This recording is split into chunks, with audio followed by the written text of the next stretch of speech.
21st Precinct, Sergeant Waters. Wait a minute, who is it? Shot your husband?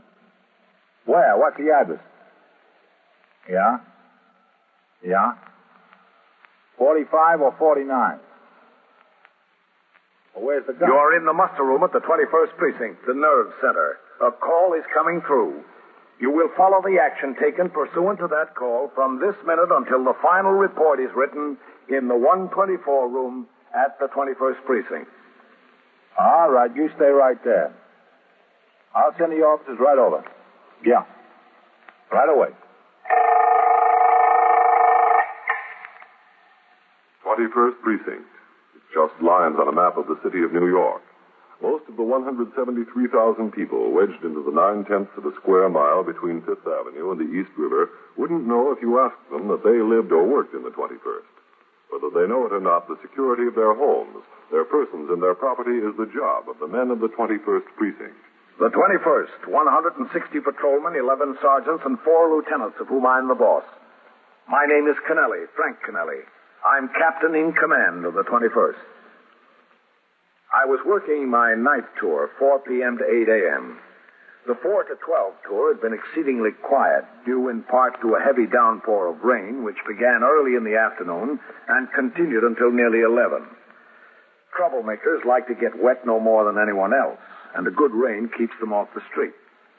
By midnight, when I turned out the platoon for the late tour, the sky had turned clear, although the streets of the city were still wet and glistening. After the men had marched out the front door of the station house, I went into my office to dispose of some accumulated paperwork and await the appearance of Patrolman Daniel Ritchie. He had requested to see me when he came off the job at midnight in regard to a leave of absence for the purpose of attending to personal business in Florida in connection with his father's estate. At 12:25 a.m., while I was so engaged, Sergeant Waters, who was supervising patrol, instructed his operator, Patrolman Elton Tyler, to pull their car to a stop at the curb near a call box on First Avenue, close to the northern boundary of the precinct.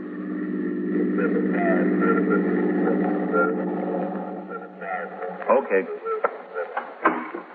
I want to ring in. Yes, sir.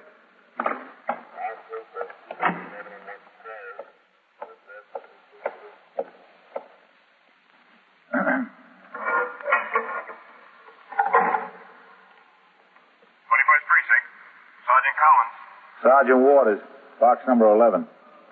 Let me talk to the lieutenant, will you, Vince? Yeah. Hold on just a second. Okay. 21st Precinct, Lieutenant Gorman. Sergeant Waters, Lieutenant. Yeah? I went up there on First Avenue to take a look at that condition. Yeah? There's about a foot of water in the street at that spot, Lieutenant. Looks like the catch basin in the sewer is stopped up there. Excuse me, officer. Just a second, lady. What did you say, Sergeant? A woman just walked up and was speaking to me, Lieutenant. Oh.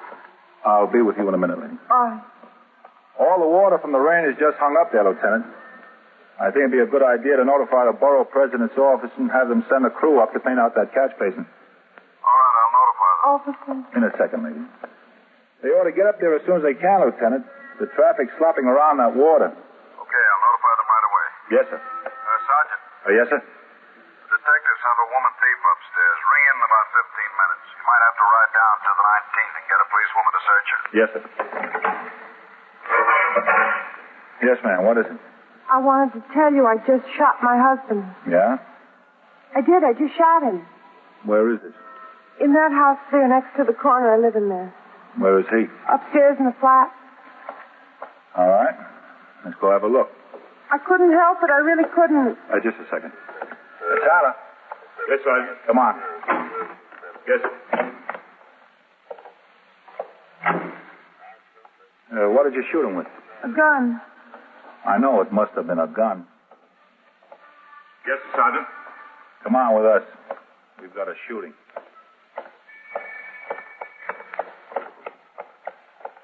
Yes. What kind of gun? A shotgun, I think you call it. You know, gun about this long. Is he dead? I don't know. I did it and I ran out of the house right away. I ran out of the house to get some help. We got no phone, you know. In here? Yes, that's right. Second floor. I'll get the door. Yeah. It's not locked. Didn't take my key. It's not locked. Why did you shoot him? I warned him, and he still came after me. I warned him to stay away from me. All right. Where is the shotgun? Upstairs. I left it upstairs. When did this happen? Just now, just a minute ago. I came out to call someone, call some help. Must not have been a very loud shotgun. Nobody in the building heard it. It was loud, all right. It was the loudest thing I ever heard. Which apartment up there? In the front. That one? Yeah. See, I left the door open when I ran out. Whose gun is it? His. All right, go ahead. I wish you'd go first. No, you go in. All right.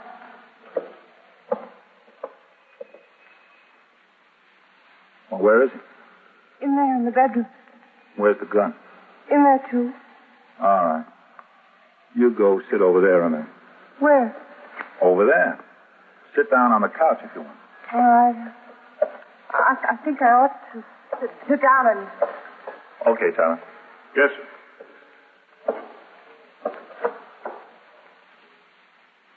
Use your foot to push it all the way open. Okay, Sergeant.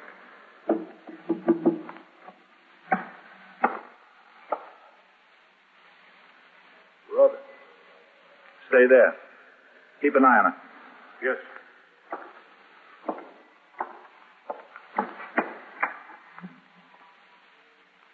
She shot him all right, but good. Okay. Double-barrel shotgun. We'll leave it later. Yes, sir. Okay. She was good. See? See what I mean? Yeah, I see. Go on down and ring in, Tyler. Tell them what we got. Yes, sir. Right away, Sergeant. Close that door. Yes, sir. Is he dead? I think so, yeah. Well, I couldn't say I didn't warn him. I've warned him over and over again. That'll be in my favor, won't it, that I warned him? Lady, take my word for it. You'll need a lot more than that in your favor.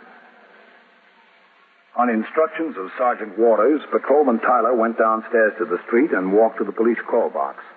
From there, he notified Lieutenant Gorman, the desk officer of the homicide. Lieutenant Gorman, in turn, immediately informed the 21st Detective Squad and the Manhattan Communications Bureau. He then rang into my office and gave me what information he had obtained. I instructed him to have a car come by the station house to take me to the scene. As I walked out into the muster room, Detectives Novak and McInerney, who were on their way, stopped long enough to tell me that Lieutenant Matt King, the commander of the 21st Squad, had been called at his home, as is required in all homicides and all other serious crimes.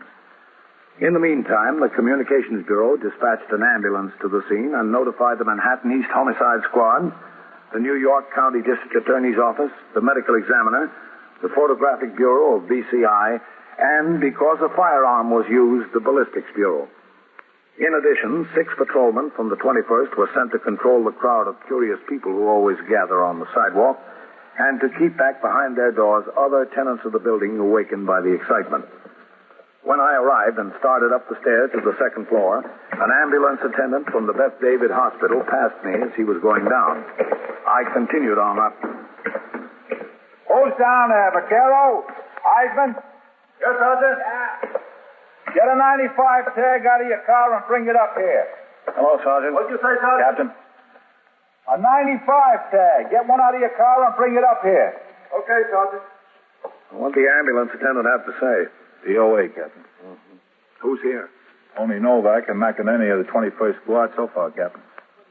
Nobody's got here from the homicide squad yet. Want to take a look around? Yeah. Back there. Oh, just a second, Captain. Now, listen, you people. You were told to get inside your places and stay there. Now get back in there. There's nothing to see here.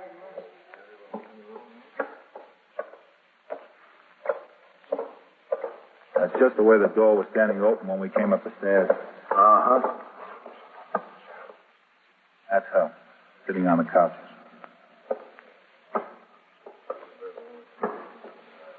You want to talk to her, Captain?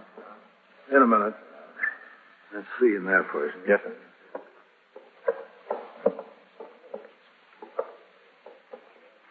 They've got 2 kids, you know. Where are they? At a fresh air camp. Girl 10, the boy 7. Rough. Yeah. She told me he came home about midnight. Said he was about 2/3 drunk. Yeah? She said he started after her, started to beat her. She ran in here, into the bedroom. Closed the door and pushed that chair up against it. She started pounding on it. Told him not to come in. Then she said he started pounding on the door harder. She went to the closet there and got the gun. She warned him if he came in, she was going to shoot him. Finally pushed the chair out from under the doorknob and came in. She fired. Fell right there. That's her story. Her aim was sure good. Yes, sir. All right, let's talk to her. Yes, sir. Hello, Captain. Tyler. Mrs. Wheel, this is Captain Kennelly, commanding officer of the precinct. You, want to tell me how this happened, Mr. Wheel? I told him how it happened. The sergeant here and the detectives asked me. I told them how it happened. I don't feel like telling it anymore. You're going to have to tell it a lot more times, Mrs. Wheel. What's your first name, Mrs. Wheel? Eva. How do you spell the last name? W-E-A-L-D. Your husband's name is Joe? Yes, that's right. I understand you have 2 children. Yes, Margaret and Joseph Jr. How old are they? She's 10, the boy's 7. Where are they? Well, they left Monday for a fresh air camp. They've been going for 2 years now. To the country. It's nice. Does them a lot of good. What happened tonight? Well, he was out drinking. He's an electrician. He gets off work 4:30 in the afternoon. He didn't show up for supper and he didn't show up all night. Came home about 11:30, 12, something like that. All I asked him was where he was all night. He just pushed me around. I said, well, Joe, I'm not going to stand being pushed around anymore. So I fought back a little bit. I said, he stopped it and he pushed me around some more, so I ran in there in the bedroom. I closed the door and I put the chair behind it. He started hitting on the door and I yelled to him. I yelled, Joe, you're not going to touch me. You're not going to put your hands on me. He said he was going to kill me. So I went to the closet and got out the shotgun and I said to him, I yelled through the door, I yelled, Joe, if you come in here, I'm going to kill you. I'm going to shoot you. So he did. And I did. How did you learn to shoot? Oh, I knew. He showed me. He always wanted to take me duck hunting. He always wanted me to go with him, but I never did. He just showed me how to use the gun. Was that the first time you ever fired it? Yes, that was the first time. Listen, what can they do to me, do you know? I've got 2 kids to take care of. Can you tell me what they're going to do to me? We don't decide that, Mrs. Wield. We just find out what happened and report it to the district attorney. He takes it up with the courts. We have nothing to say about what they do with you. Oh. He would have killed me if I didn't do it. You don't know him. He got wild, really wild all the time. You can ask anybody in the building here. They'll tell you. Yes, well, we'll find out all about it. What? His mother. Who's going to tell her? I don't want to do it. I don't want that job. Where does she live? A couple blocks from here, that's all, on York Avenue. What's her name? Mrs. Wheel, too. Isabel Wheel. Who's going to tell her? Will somebody from the police department do it? Yes. Somebody from the police department will do it. That's good. I wouldn't have nerve to face her. You had the nerve to shoot her son. I know, but that's different. Now, back to 21st Precinct and Captain Kennelly. Within a few minutes, 2 detectives from the Manhattan East Homicide Squad and a photographer arrived. Pictures of the body and the surrounding conditions were made from every possible angle. Lieutenant King, the ranking officer of the detective division on the job, began to dictate to a stenographer from the homicide squad an accurate description of the body, its position in the room, and all other physical details that might later be needed as evidence before the grand jury or in court. A deputy medical examiner appeared, and while he was making his examination of the body, a detective from the ballistics bureau arrived to take custody of the shotgun used in the homicide. The deputy medical examiner made a preliminary report that death was due apparently to a shotgun charge in the chest and ordered the body taken to Bellevue for an autopsy. While awaiting the arrival of the morgue wagon, a detective took fingerprints of the deceased. And finally, Patrolman Elton Tyler, the first officer on the scene, made a search of the body, removed all property except clothing, and placed a UF-95 identification tag around the wrist. The body was then removed to the morgue. Meanwhile, detectives of the 21st Squad and the Homicide Squad began the investigation by questioning Mrs. Wield and some of her neighbors. At 10 minutes past 2 in the morning, when all that could be accomplished at the scene of the homicide was done, Lieutenant King ordered Mrs. Wield taken to the station house. As Patrolman Tyler, the arresting officer, and Detective Novak accompanied her to the 21st Squad office on the second floor, Lieutenant King leaned against the filing cabinet and watched them enter. Over here, Mrs. Wield. Where? Oh, over here. Do you want me? Yes, that's right. Hello, Tyler. Hello, Lieutenant. We met over at your place. I'm Lieutenant King. Yes, Come into my office, please. Go back. Mac, let's go. Yes, sir. Tyler. Yes, sir. Inside, Mrs. Wield. Just have a seat right there. Here. Yeah, that's fine. Shut the door, Tyler. Yes. Mrs. Wield, you know you're in serious trouble. I don't care. I really don't care. There are a few things I'd like to get I straight. told you everything I remember. Mrs. Wield, I'm interested to know how your husband could chase you around the house, threaten to beat you up, threaten to kill you, throw furniture at you, pound on the door. I'd like to know how he could do all these things and be so quiet about it. None of your neighbors on either side of you, or upstairs or downstairs, heard a thing. How do you account for that? I don't know how to account for it. Well, that racket he was making, chasing you around, threatening you, seems probable that someone should have heard it, doesn't it? Well, when I fired the shotgun, that made a lot of noise. Nobody heard that either. Oh. They didn't, did they? You didn't find anybody heard that? I'd like you to tell me something else. Yes.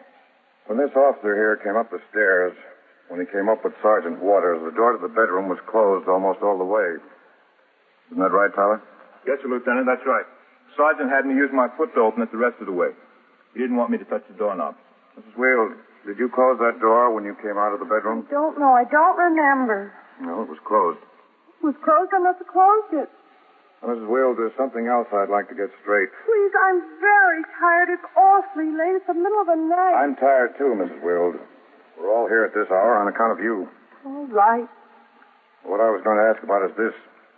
It's not very clear exactly when your husband got home. What time was it? I told you, 11:30, 11:45, and he was drunk, very drunk. You're sure it wasn't earlier? I'm positive. Well, I'm not so positive, Mrs. Wield. Do you know Mr. Doyle, who lives in your building on the top floor? What's he got to do with it? Mr. Doyle said that he was coming down the stairs. He was on his way out for a paper, and he passed your husband going up. Mr. Doyle said that was about 10 o'clock. I don't care what Mr. Doyle says. Mr. Doyle says he distinctly remembers the time. He waited until the end of a radio program before he went out for a paper. Told you, I don't care what Mr. Doyle said. Joe didn't get home till 11:30 or 11:45. Besides, what difference does it make? I told you I killed him. There's no argument about that, is there? No. Told you I did it, and I told you why I did it. But I can't understand why nobody heard it. Why nobody heard either the fight or the shot. Well, maybe they're all deaf. Listen, what about my kids? What happens to them? Is somebody going to go up to the fresh air camp after them? Or maybe they'd better stay there. That'd probably be best. Probably. Do you have anyone that could take care of them? No, I've got nobody at all. What about your mother-in-law? Did somebody tell her? I've got a detective out trying to locate her. Wasn't she home? I don't know. I haven't heard back from the detective. Well, she should be home. Where else could she go? Look, what time is it? It's 2:30 almost. Well, this detective had other things to do. I don't know whether he got to her yet. Oh. This same detective was in a bar and grill down the block from where you live. You know the one I mean? Your husband used to spend a little time in there. I know the one you mean. This detective talked to the bartender. Now, the bartender told him something that checks out, Mr. Doyle, pretty close from the time that your husband got home. The bartender said he remembers your husband left the place about 9:45 in the pouring rain. Thundering and lightning in the pouring rain. You said he was drunk and nasty, didn't you? He's always drunk and nasty when he comes out of there. Yes, the bartender said something like that, but he said it was 9:45. He might have left there at 10:15, but he didn't get home till 11:30 or 11:45. But where did he go for 2 hours? How should I know where he went? He came home and we got in this fight. I didn't ask him. I didn't care. Please, now, I'm tired. I'm tired of answering questions. I've been answering questions almost all night now. I killed him. I told you I killed him. What else is there to it? There's a lot to it, Mrs. Wield. Why you killed him is very important. I killed him because he was coming after me. Did you love him? I hated him. I really hated him, but I didn't kill him because I hated him. I killed him because I was afraid he was going to kill me. Now, Mrs. Wheel, let's be honest, huh? I'm being honest. The medical examiner said he'd been dead for at least an hour before midnight, probably more. How can he tell Oh, that? we can tell, all right. Even if it was so. And you know it's so. I do not. You know that he came home about 10 o'clock, that you had your fight then, that you killed him then. You know, it was thundering and lightning out. You know, that's apparently why nobody heard the shot. Now, isn't that true? Wasn't it around 10 o'clock that you fired that shotgun at him? Can I smoke? Does anybody got a cigarette? Wasn't it? Yes. Have one of these. Thank you. That's all right. Like a light? Yes.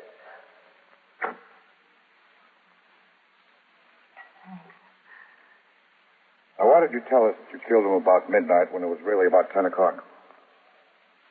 I don't know. Sounds kind of silly, I guess. As long as I killed him, why should I try to keep it a secret? What did you do between 10 o'clock and nearly 12:30 when he came downstairs and told the officers? I just sat there. I just sat there in the room. I just sat there and thought about the 11 years I've been married to him and kids and the place we live in and being drunk all the time. His mother. I just sat there and thought about it. For 2 hours, you just sat and thought? No, not all the time. Sometimes I just sat. I didn't think. Were you worried that you killed him or sorry? I wasn't sorry. I wasn't even worried, not at all. I just couldn't think of anything that I could say to his mother. I tried to think of something to tell her, but I couldn't think of a thing, so I just sat there. For over 2 hours. Your husband's body in the next room. Well, yeah. But the important thing was I couldn't think of anything to tell his mother. I don't wonder. I don't see what there is you could tell her. The interrogation of Mrs. Wheel continued. In the meantime, I had been out on patrol of the precinct. At 1 a.m., a fire truck responding to an alarm had collided with a taxicab on Lexington Avenue, and 2 firemen were slightly injured. I had been out with the battalion chief of the fire department looking over the scene of the accident and assisted him in gathering the information he needed for his report. It was after 4 a.m. when I returned to the station house, where Lieutenant Gorman was desk officer and Sergeant Waters was on telephone switchboard duty as I walked around to sign the lodge. 21st Precinct, Sergeant Waters. Sergeant? Hello, Captain. Red, what's doing? Nothing much, Captain. All right, bring them in. Oh, did they book that Mrs. Wheel on the homicide yet? No, sir, not yet. Oh, Lieutenant. Yes. Coley's on his way into the house with a set of keys left in the ignition of a parked car. Okay. All right, Red. Yes, sir, Captain. All right, Coley. Come on in with the keys. Sergeant, Oh, yes, sir, Captain. have we got somebody on a fixer tonight over where that upholstery company fire was? Yes, sir. Underwood is on a job there. I'd like to talk to you, if you don't mind. We'll have to make inquiries over here, ma'am. I don't want to make inquiries. I want to talk to him, the captain. Lady, the desk officer will take care of you. The lieutenant. I saw a lieutenant upstairs. He didn't give me any satisfaction. I want to talk to a captain. You're a captain, aren't you? Yes, that's right. I'm Mrs. Wheels, Mrs. Isabel Wheels. It was my son she shot. She shot him in cold blood. Well, the case is in the hands of the detectives, Mrs. Wheel. I don't care whose hand it's in. That lieutenant upstairs wouldn't give me any satisfaction. So I want to talk to you. What is it you want to talk to me about, Mrs. Wheel? They wouldn't let me talk to her. They wouldn't even let me see her. Well, what's the necessity in seeing her? 21st She killed my son, didn't she? There's an investigation in progress, Mrs. Wheel. That lieutenant had her up there in that little office upstairs, and he wouldn't even let me go in and talk to her. Well, you can see her in court tomorrow morning. Tomorrow morning I'll be busy making funeral arrangements and busy getting those children, my grandchildren, out of that fresh air camp. In cold blood. And he wouldn't even let me give her a piece of my mind. I told him, the first time he brought her home to meet me, I told him he was making a big mistake to think about marrying her. Mrs. Wheel. I could have predicted this. I could have predicted it 10 years ago that something like this would happen. Poor children. and poor me to raise the boy so that you could shoot him down in cold blood. Look, there's no use talking to me, Mrs. When Wheeler. that detective knocked on my door and told me who it was, I knew something like this had happened. She was out to do this. You can just write that down in your little book. Mm-hmm. Did you tell all this to the detectives? Of course I told it to the detectives. I told them how he wouldn't go home from work. How he'd come to my house and I'd tell him that she was going to do this. He wouldn't believe me. I'd sit him down and I'd give him a drink and I'd tell him what she was like. I had to keep a bottle of whiskey especially in the house for him. In cold blood. And those poor children, the most gorgeous children you ever saw. They look just like their grandfather. Mrs. Wheeler, it's 4 o'clock in the morning almost. I'd suggest that you go home and... There she comes. I want to talk to her. Now, Mrs. Wheeler, they're going to book her. You can't talk to her now. I have my rights. You don't have a right to talk to her now. I want to book her arrest. All right. Just stand in there closer to the railing. Yes. That's right. Beyond me how you can treat anyone like that with decency, like a human being. The name is Eva Wheels, Lieutenant. W-E-A-L-D? That's right, yes. I wish you would use your maiden name. Mrs. Wheeler, if you don't stop interfering, I'll have to ask you to leave the station house. 3145 First Avenue. With my son, my baby, the baby of my family, that's not interfering. 831. Ain't been out for a meal yet, Kent? No, not yet, man. I'd like you to tell the captain why I couldn't see her upstairs. I'd like you to tell him what you told me. Go on. Tell him what you told me. It's not necessary for him to tell me, Mrs. Wheeler. You have no right to interfere and interview a suspect during the course of the investigation. I'll see what my rights are. Well, you'll be taken to the 19th precinct where they have cells for female prisoners. I don't care. She don't care about anything. You'll be taken to felony court in the morning. Meantime, you're entitled to have us make 3 telephone calls. There's nobody I want to call. There's nobody that would talk to her. All right, wait in the back room with her, Tyler. Yes, sir. Right this way, Miss Wheeler. Well, how do you like that? She didn't even have the decency to say hello to me. Not even the decency to do that. After she shot down my son in cold blood. The way she describes it, Mrs. Wheeler, it wasn't exactly cold blood. No? I'd like to know what it was then. Well, that's up to the courts to determine. Not they know. To kill a woman's son like that. It was the same as if she'd taken that gun and aimed it at me. Just the same. It's a good thing you weren't there, Mrs. Wheeler. She might have done just that. 21st Precinct, Sergeant Waters. Sitting on a ledge where? A man or a woman? Yeah? Yeah? What floor? What floor? Well, if she threatened to jump? Yeah? Yeah? And so it goes, around the clock, through the week, every day, every year. The police precinct in the city of New York is a flesh and blood merry-go-round. Anyone can catch the brass ring, or the brass ring can catch anyone. 21st Precinct, a factual account of the way the police work in the world's largest city, is presented with the official cooperation of the Patrolmen's Benevolent Association, an organization of more than 20,000 members of the Police Department, City of New York. Everett Sloan in the role of Captain Kennelly, Ken Lynch as Lieutenant King, Harold Stone as Sergeant Waters. Written and directed by Stanley Niss. Produced for CBS Radio by John Ives. Art Hanna speaking. 21st Precinct has come to you through the worldwide facilities of the United States Armed Forces Radio and Television Service.